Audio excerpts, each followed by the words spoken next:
বিনয়ের সাথে বলতে হবে আল্লাহকে যেটা আপনি বলছেন। কি বলছেন? বলছেন যে একটু জমির ব্যবস্থা করে দাও, বলছেন যে ছেলে জেলে চলে গেছে, একটু বের করার ব্যবস্থা করো। তো যেটাই আপনাকে বলবেন সেটা কিভাবে বলবেন? আপনি বিনয়ের সাথে কান্নাকাটি করে বলবেন। আমি বুঝাতে না পারলে আমি অক্ষম, আসলে আমি বুঝাতে পারি না। সম্মানিত দিনী ভাই বোন, দেখবেন আপনি কিভাবে আল্লাহকে বলেন, আসসালামু আলাইকুম রহমতুল্লাহ, আসসালামু আলাইকুম রহমতুল্লাহ, আলহামদুলিল্লাহ রাব্বিল আলামিন, বিহাক্কি লা ইলাহা ইল্লাল্লাহ। আপনি নিজে বলেন এখানে কোথায় আছে বিনয়? একবারে নগদ প্রতারণা, জাতীয় অশিক্ষিত, হুজুর অশিক্ষিত। আমি তো আপনাকে বলেছি যে হেডমাস্টার চেয়ারে বসে আছেন আর মেয়ে নাচছে, হেডমাস্টার দেখছে মেয়ে কেমন নাচে। এই হেডমাস্টারকে যদি আমি অশিক্ষিত প্রমাণ করতে না পারি, আমি জাতির সামনে বক্তব্য দিব না। তো হুজুর তারই একটা অংশ। হুজুর কিভাবে জাতিকে এভাবে প্রতারণা দেয়। আল্লাহু আকবার বলা, আসসালামু আলাইকুম রহমতুল্লাহ, আসসালামু আলাইকুম রহমতুল্লাহ, এরপরে অনেক কথা আছে, জিকির তার নাম। তার একটা অতীব জরুরি জিকির আছে, সেটা হলো এই, আল্লাহ নবী বলছেন কেউ যদি ফরজ সালাতের পরে আয়াতুল কুরসি পড়ে তো জান্নাতে চলেই গেছে, তো ঢোকেনি কেন? মরেনি এই জন্য। এত বড় সুযোগ এই প্রতারক হুজুর দেয় না। আসসালামু আলাইকুম রহমতুল্লাহ, আসসালামু আলাইকুম, আলহামদুলিল্লাহ, বিহাক্কি লা ইলাহা ইল্লাল্লাহ। সবাই দাঁড়িয়ে গেছে, এখন সুন্নাত পড়বে, 4 রেখাত 6 রেখাত সুন্নাত চালাচ্ছে। হুজুর, ধর্ম কি আপনার বাপের সম্পত্তি? ধর্ম কি পৈতৃক সম্পত্তি? প্রত্যেকটা হাদিস গ্রন্থে সালামের পরে জিকির আছে। বুখারী, মুসলিম, আবু দাউদ, নাসাই, তিরমিজি, ইবনে মাজাহ, বাইহাকি, দারমি, দাইলামি, দারেকুতনি, মুসনাদ সাহেব, সহিহ হিব্বান, সহিহ আওয়ানা, মুসনাদ হাকিম, মুসনাদ বাজার, মুসনাদ আহমদ, মুসনাদ ইয়ালা, পৃথিবীতে যত হাদিস গ্রন্থ আছে 400-এরও বেশি, সমস্ত হাদিস গ্রন্থে সালামের পরে একটা জিকিরের আলোচনা আছে, লম্বা আলোচনা। এখন এখান থেকে উঠে গিয়ে যে কোনো বাংলা হাদিস গ্রন্থ, বুলুগুল মারাম হোক, মেসকাত হোক, আবু দাউদ হোক, বুখারী হোক, সালাম ফিরার পরে আল্লাহর নবী কি বলতেন সেটা দেখেন। হুজুরের সাথে একটা তো মিল নেই। আমি তো বলেছি, 20 বছর আগে বলেছি কোরআন শরীফ চলবে না। কোনো মায়ের বেটা একটু বলে না কেন যে চলবে? আমি বলেছি কোরআন মাজিদ, মানুষের বানানো দোয়া। হুজুর কি এমনি এগুলো করছে? মানুষের বানানো দোয়া 1 পৃষ্ঠাে, 20 বছর থেকে চ্যালেঞ্জ দিয়েছে। একটা বাক্য যদি আল্লাহর নবীর হয়ে থাকে, এখানে কিয়ামত পর্যন্ত সময় থাকলো, সব মিথ্যে। আল্লাহর নবীর এগুলো একটা কথা নয়, মানুষে বানিয়েছে। কোরআন মাজিদে যদি মানুষের দোয়া বানানো লিখে দিতে পারে, তাহলে আপনাদের তো কোরআন তেলাওয়াতকারী, কোরআন পাঠক তো বলতে পারে সাদাকাল্লাহুল আযীম। কথা বলবেন না দয়া করে, ওটার প্রয়োজন নাই। আপনি ভদ্রতা বজায় রেখে চুপচাপ বসে থাকুন। আন্তরিকভাবে জোরালো অনুরোধ। আল্লাহর নবী কোরআন তেলাওয়াত শেষে বলতেন, সুবহানাকা ওয়া বিহামদিকা আশহাদু আল্লা ইলাহা ইল্লা আনতা আস্তাগফিরুকা ওয়া আতুবু ইলাইক। হাদিস আছে, এদেশে একটা বই পাওয়া যায়, আয়নে রাসূল সাল্লাল্লাহু আলাইহি ওয়াসাল্লাম দোয়া অধ্যায়। যাওয়ার সময় একটু খোঁজ করিয়েন, 42টে সহিহ হাদিস আছে হাত তুলে দোয়া করার ওই বইয়ে। 36টা হাদিস খালি বুখারী, মুসলিম থেকে দেওয়া আছে। 16টা স্থান আছে কোথায় হাত তুলে দোয়া করতে হবে। আর হুজুর সালামের পরে সবাইকে নিয়ে এভাবে মেরে দিল, জিকির করতে দিল না। হুজুর কিভাবে জাতিকে ফাঁকি দিচ্ছে, হুজুরও বুঝবে, জাতিও বুঝবে। সম্মানিত দিনী ভাই বোন, মহান আল্লাহ বলেন, আপনি যখন দুনিয়াবি কাজ থেকে অবসর হবেন, আপনার দুনিয়াবি কাজ কি? সকাল 10টায় স্কুলে গেলেন, 5টায় ফিরে আসলেন, দুনিয়াবি কাজ শেষ।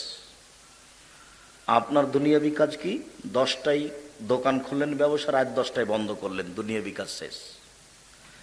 আপনি চাষি মানুষ, দুনিয়াবি কাজ কি? সকালে জমিতে গেলেন, সন্ধ্যায় আসলেন, দুনিয়াবি কাজ শেষ।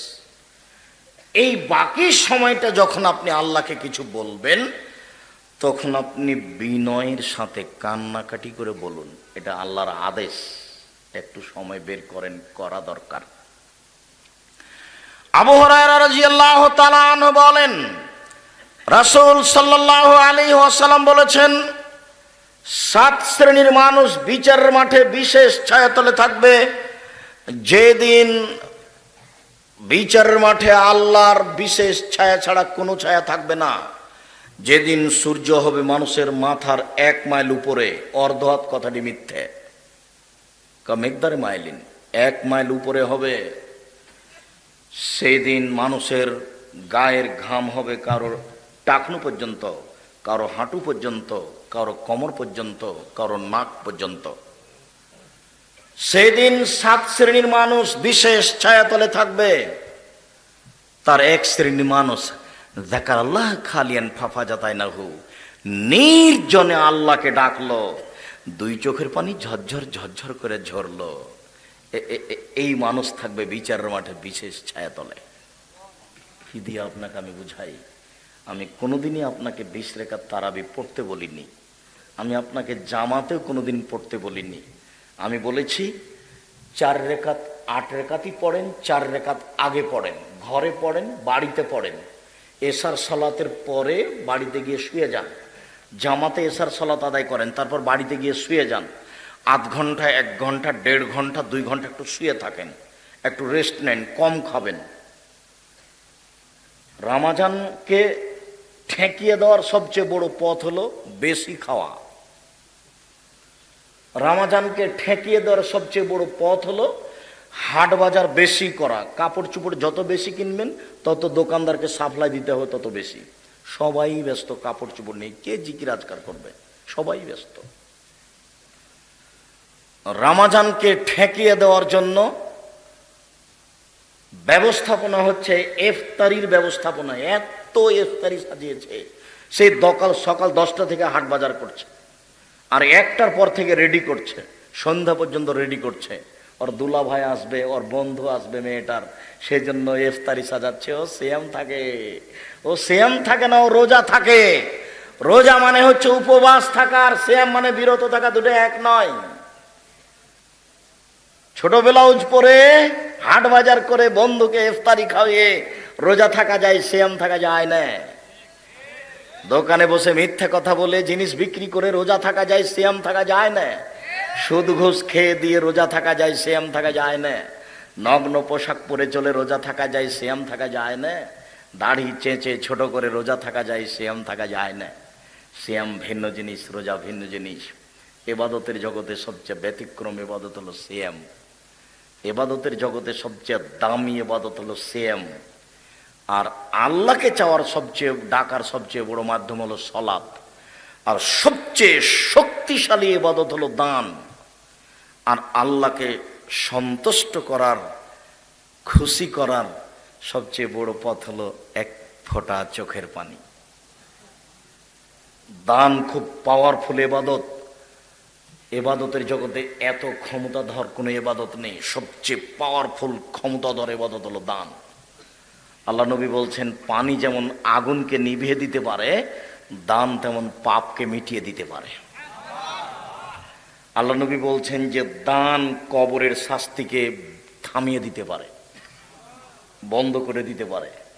আল্লাহ নবী বলছেন দান আল্লাহর রাগকে মিটিয়ে দিতে পারে।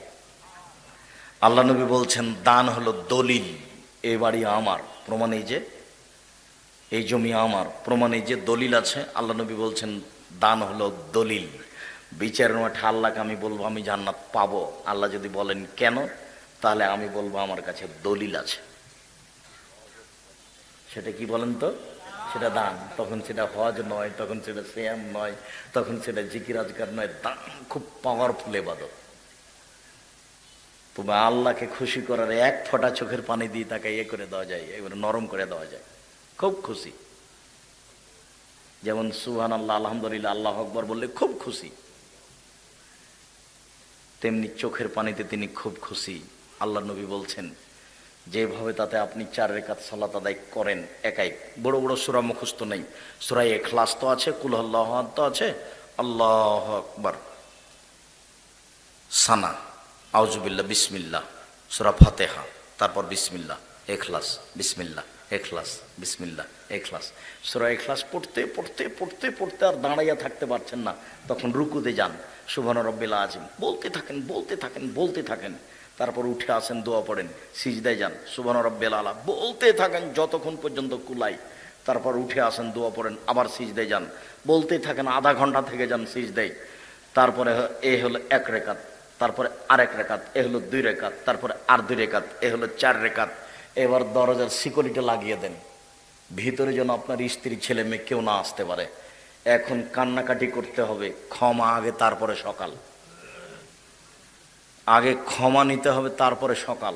তুমি সর্বশক্তিমান, তুমি বড় দয়াবান, তুমি বড় ক্ষমাবান, আমি বড় অপরাধী, আমি বড় গুনাহগার, তুমি আমার প্রতি একটু দয়া করো। রব্বিক ফিরওয়ারাহাম অন্তা খায়রুর রাহিমিন আন্নি মাসানিয়া জুর্র অন্তা রাহমুর রাহিমিন। আমি বড় বিপদে, তুমি বড় দয়াবান, আমি বড় বিপদে, তুমি বড় দয়াবান, আমি বড় বিপদে, তুমি বড় দয়াবান। রব্বি ইন্নী যালামতু নাফসি ফাগফিরলি, হে আমার প্রতিপালক, আমি অন্যায় করেছি, তুমি আমাকে ক্ষমা করো। বলতে বলতে হাত তুলে দোয়া করে কান্নাকাটি করতে করতে 1, 1.5, 2 ঘন্টা, একবারে ফজরের কাছাকাছি, তখন বাদ দিয়ে আর 4 রাকাত পড়েন। এবার দেখবেন ফজর আজান হতে যাচ্ছে। এর নাম ছিল রাত্রি জাগা। কিভাবে কিভাবে এরকম হয়ে গেল? চাঁপাইনবাবগঞ্জে সবাই মিলে এক জায়গাতে বসে বিস্কুট হায়ার কোরআন মাজিদ পড়ে, আর ঢাকাতে সবে বক্তব্য দেয় আর রাত জাগে, এটা নাকি রাত জাগা। আর নওগাঁতে যে কি তা আমার জানা নেই, আমি আপনাকে বুঝাতে পারলাম না রাত জাগা কাকে বলে, রামাজান কাকে বলে। দুঃখিত। মহান আল্লাহ বলেন, মোহাম্মদ আপনার যখন দুনিয়াবি কাজ শেষ হয়ে যাবে তখন আপনি কঠোর শ্রমে আত্মনিয়োগ করুন, জরুরি আদেশ। আপনি আমাকে যা বলবেন তা বিনয়ের সাথে কান্নাকাটি করে বলুন, নির্জনে, কেউ নাই, সিকিউরিটি লাগিয়ে দিতে হবে, প্রয়োজনে আলো অফ করে দিতে হবে, অন্ধকার, এমন কান্নাকাটি করতে হবে। ক্ষমা আগে তারপরে কোনো কথা। আজ সকাল হবে না ক্ষমা না হলে, সকাল যেন না হয় পাপ সহ। আমি পাপ ছাড়াই সকাল চাচ্ছি। তুমি তো দেও, তুমি তো দয়াবান, তুমি তো গাফুর, কোরআন মাজিদ ভরে ফেলে দিয়েছো তুমি গাফুর বলে। আমি গাফুর, আমি সত্তার, আমি জাব্বার, আমি গাফফার। তুমি তো গাফফার বলে, রহমান বলে, রাহিম বলে নিজেকে একবারে কোরআন মাজিদ ভরে ফেলেছ, তো সেটা এখন দাও। আগে ক্ষমা হবে তারপরে সকাল।